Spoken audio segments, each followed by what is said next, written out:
ನೀವೇನೊಂದು ಪ್ರಶ್ನೆ ಕೇಳ್ತಾ ಇರೋದು? ನೋಡಿ, ಆ ಹೆಣ್ಮಗಳು ನಮ್ಮನೆ ಮಗಳಿದ್ದಂಗೆ. I like her. ಆಕೆ ಹೆಣ್ಮಗಳು ಪಾಪ ನನ್ನ ಹತ್ರ ಬಂದಿದ್ರು. ನನಗೆ ಪಾಪ ತಾಯಿದು ಪಾಪ ಪೊಲಿಟಿಕಲಿ ಫ್ಯಾಮಿಲೀಸ್ ಇಶ್ಯೂಸ್ ಇದೆ, ನನಗೆ ಗೊತ್ತಿದೆ. ಅವ್ರ ತಾಯಿನೂ ನನಗೆ ಗೊತ್ತಿದೆ ಪಾಪ ಹೆಣ್ಮಗಳು. ಸೊ ಆ ಹೆಣ್ಮಗಳು ರಕ್ಷಣೆ ಇಲ್ಲ. ನನ್ನ ತಂದೆ ಸ್ಥಾನದಲ್ಲಿ ಸ್ವೀಕಾರ ಮಾಡಬೇಕು ಅಂತ ಕೇಳೋದು.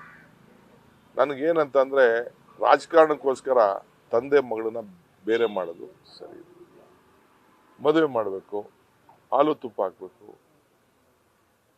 ಇದನ್ನು ಅಕ್ಷತೆ ಹಾಕಬೇಕು.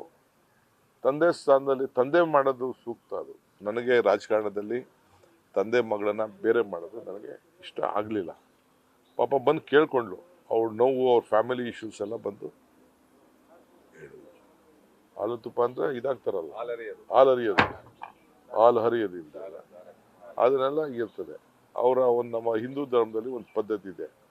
ನಾನು ರಾಜಕಾರಣದಲ್ಲಿ ಓಕೆ ಫೈನ್, ರಾಜಕಾರಣದಲ್ಲಿ ಆಕೆಗೆ ಸ್ವತಂತ್ರ ಹಕ್ಕಿದೆ. ಯಾವ ಪಾರ್ಟಿಗೆ ಬೇಕಾದ್ರೂ ಸೇರ್ಬೋದು, ಏನು ಮಾಡ್ಬೋದು. She is N Young woman, matured woman, intelligent woman ಎಲ್ಲ ಇದೆ. ನನಗೇನಪ್ಪ, ರಾಜಕಾರಣಕ್ಕೋಸ್ಕರ ತಂದೆ ಮಗಳನ್ನೇ ಬೇರೆ ಮಾಡಿಬಿಟ್ರು ಅಂತ ಒಂದು ಕೆಟ್ಟ ಹೆಸರು ತೊಗೊಳಕ್ಕೆ ನನಗಿಷ್ಟ ಇಲ್ಲ. ಅಲ್ಲಿ ಲೋಕಲ್ ಎಲ್ಲ BJP ಕಾರ್ಯಕರ್ತರೆ, ಅಲ್ಲಿರೋಂಥ ಯೋಗೇಶ್ ಜೊತೆ ಇರೋಂಥ BJP ಕಾರ್ಯಕರ್ತರೆ ನೀನು ಕಾಂಗ್ರೆಸ್ ಸೇರಲೇಬೇಕು ಅಂತೇಳಿ ಭಾಳ ದುಂಬಾಲಕ್ಕಿ ಪಾಪ ಹೆಣ್ಮಗಳಿಗೆ ಹೇಳ್ತಾ ಇದ್ದಾರೆ, ಅಡ್ವೈಸ್ ಮಾಡ್ತಾರೆ. ಅವಳು ನನ್ನ ಬ್ರದರ್ನೂ ಮೀಟ್ ಮಾಡಿದ್ದಾರೆ, ನನ್ನೂ ಮೀಟ್ ಮಾಡಿದ್ದಾರೆ. ನನ್ನ ತಂದೆ ಮಗಳು ಸರೋಗ್ಬೋದು ಅನ್ನೋ ದೃಷ್ಟಿಯಿಂದ ನಾನು ಭಾಳ ತಾಳ್ಮೆಯಿಂದ ಇದ್ದೀನಿ. ಬಟ್ ಅಲ್ಟಿಮೇಟ್ಲಿ ನಾನು ಕಾಂಗ್ರೆಸ್ ನಿಂತ್ಕೊಂಡು ಮಾಡ್ತೀನಿ ಅಂತಂದರೆ ನಾನು ಬೇಡ, ನಮ್ಮ ಮನೆಗಿಂದ ಆಚೆ ತಿಳೋಕ್ಕೂ ನನಗೆ ಭಾಳ ಕಷ್ಟ ಆಗ್ತದೆ.